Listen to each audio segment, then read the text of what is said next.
I've always believed the woods in winter were the closest thing to peace I'd ever find.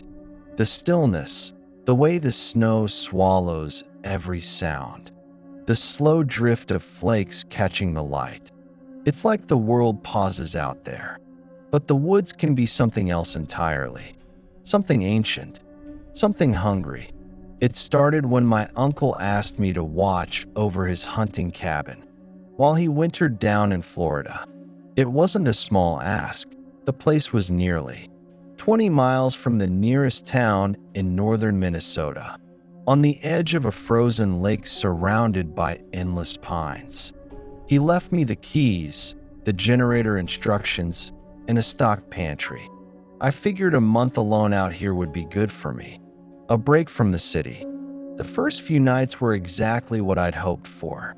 I chopped firewood, brewed strong coffee, read old paperbacks by the wood stove. The only sounds were the occasional crack of ice shifting on the lake, and the wind whispering through the trees. On the fourth day, I went outside to clear snow from the porch and noticed something strange near the tree line. Tracks. They weren't boot prints. They weren't snowshoe imprints. They weren't even the round, pad-like marks of wolves. These were long, almost skeletal, with deep claw marks curling forward at the toes. Each step was spaced farther apart than a man could manage. They led straight toward the cabin and stopped about 10 feet away. No trail leading away. I crouched to look closer, but the wind stung my eyes and made them water. I told myself it was probably just a distortion from melting snow or some large animal's track warped by the storm. But still, my stomach tightened. That night, as I lay in bed, I heard something I'd never heard in these woods before, a scream. It was distant, but sharp enough to cut through the thick walls of the cabin. High-pitched, almost human, but drawn out far too long. It started as a wail and twisted into a deep, guttural moan. My skin prickled. It seemed to echo, bouncing off the frozen lake and the trees, until I couldn't tell which direction it came from. The next morning, the tracks were back. This time, they circled the cabin, wide, deliberate loops in the snow. By day 6, I kept the rifle loaded and leaned against the wall. That evening, the sun dipped behind the pines early, throwing the world into an indigo twilight. I made tea and sat by the window, trying not to think about the tracks. That's when I saw it. A figure, half shrouded in shadow, stood just beyond the tree line. It was too tall, 7 feet at least. Its arms hung low, almost reaching its knees. The limbs were impossibly thin. The skin stretched tight over bones that jutted like knives under parchment. Where its face should have been, I saw a twisted skull, part deer, part something else. Antlers sprouted in jagged angles, some broken, others curling like old tree roots. It didn't move, didn't even sway. It just stared. I blinked, and when my eyes refocused, it was gone. The silence that followed was worse than the sight of it. It was the kind of silence that presses on your chest, makes you hold your breath without realizing. I barely slept. Every creak of the cabin felt deliberate, every gust of wind a whisper against the wood. At one point, I swore I heard footsteps crunching in the snow just outside the bedroom wall. On the 7th night, I woke to the sound of the front door latch lifting. I froze, listening. The latch clicked again, followed by a slow, deliberate creak as the door began to swing inward. Snow blew across the floor, carried by the wind, but the cold that followed was deeper than winter. It was the kind of cold that seeped into your bones, hollowed you out from the inside. A figure stood in the doorway. At first, My brain told me it was a man, tall, thin, skin gray from the cold. But then it stepped forward, and I saw its legs bend backward like a deer's. Its lips were torn, stretched wide, revealing teeth that were too many and too sharp. The stench hit me next, a choking mixture of rot, blood, and something sweet, like spoiled meat. It whispered my name. The sound wasn't right. It was my name, but it was drawn out, distorted, as if it had been repeated by something that didn't understand language, something imitating human speech. I grabbed the rifle and fired. The blast shattered the stillness, the recoil knocking me back. The thing staggered but didn't fall. Its head tilted as if curious. Then it moved. It crossed the room in less than a second, claws outstretched. I dove sideways, the claws raking the wall where I'd just been. The wood splintered like paper. I fired again. This time it let out a sound I'll never forget. A howl that started in its chest and seemed to rise forever, until it became almost a scream of joy. And then, just as quickly as it had entered, it backed away into the night, slipping out the door and into the pines. The silence returned, but I couldn't bring myself to close the door. I just sat there, staring into the darkness, my breath clouding the air. By dawn, I'd made my decision. I packed what I could carry and left the cabin without looking back, trudging through knee-deep snow until I reached the highway. I never told my uncle exactly what happened. He wouldn't have believed me anyway. But sometimes, when the wind howls against my apartment windows back in the city, I hear it again. My name, spoken in that same broken voice.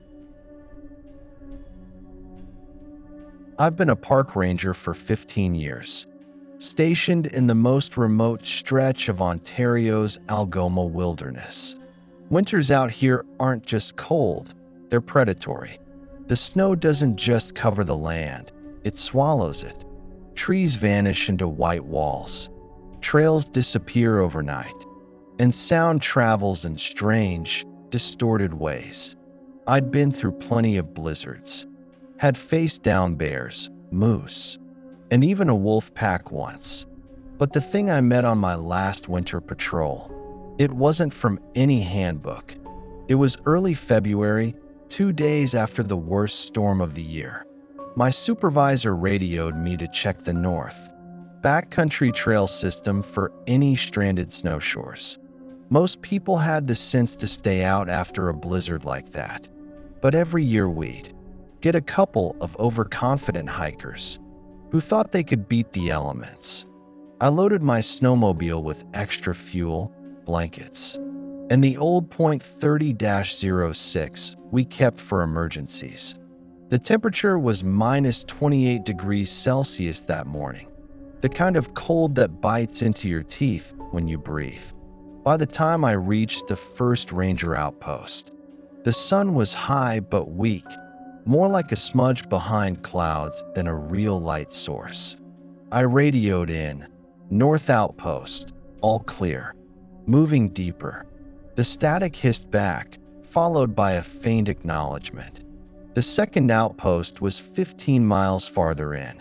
That's where things started feeling wrong. The snow here was untouched.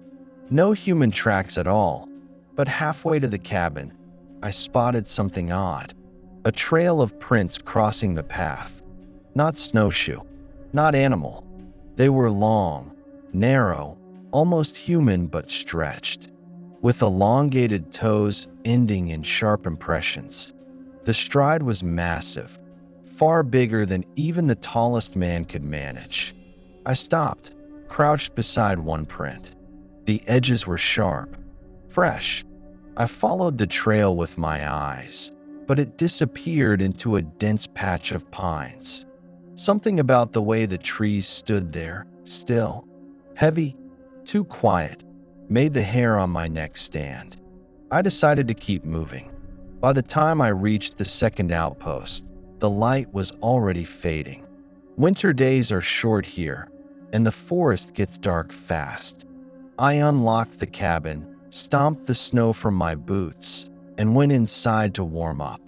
It was then I noticed the smell. It wasn't smoke or damp wood. It was metallic, sour, almost like meat left in the sun. It seemed faint at first, then stronger the longer I sat. I checked the pantry for spoiled supplies. Nothing. That's when I heard the first sound. A single, heavy thump against the outer wall. Not wind. Not snow falling from the roof. This was deliberate. I froze, listening. My breath seemed too loud in the silence. Then, another thump, closer this time.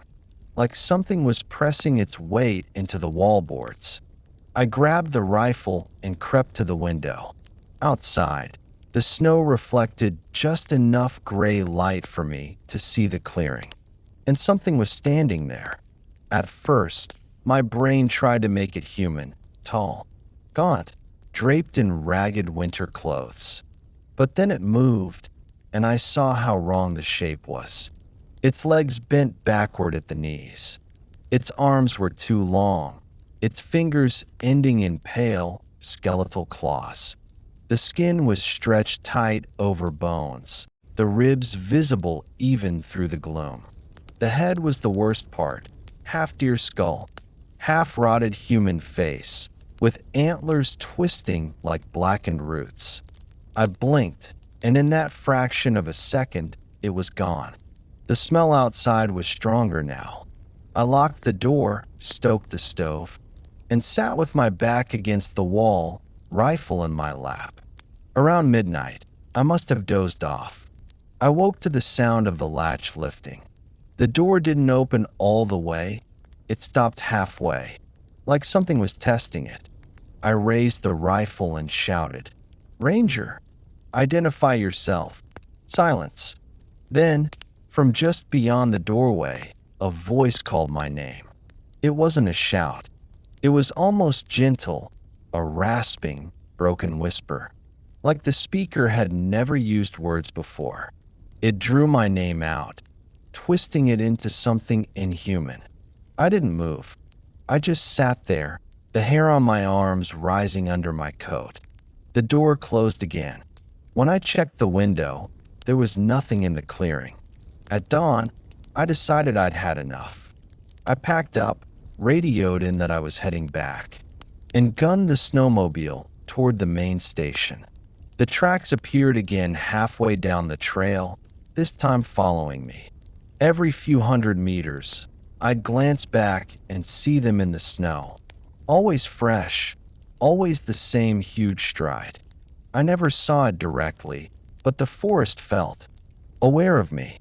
The silence seemed to move with me, like the trees themselves were holding their breath. By the time I reached the station, the tracks had vanished. I filed my report, leaving out the details I knew no one would believe.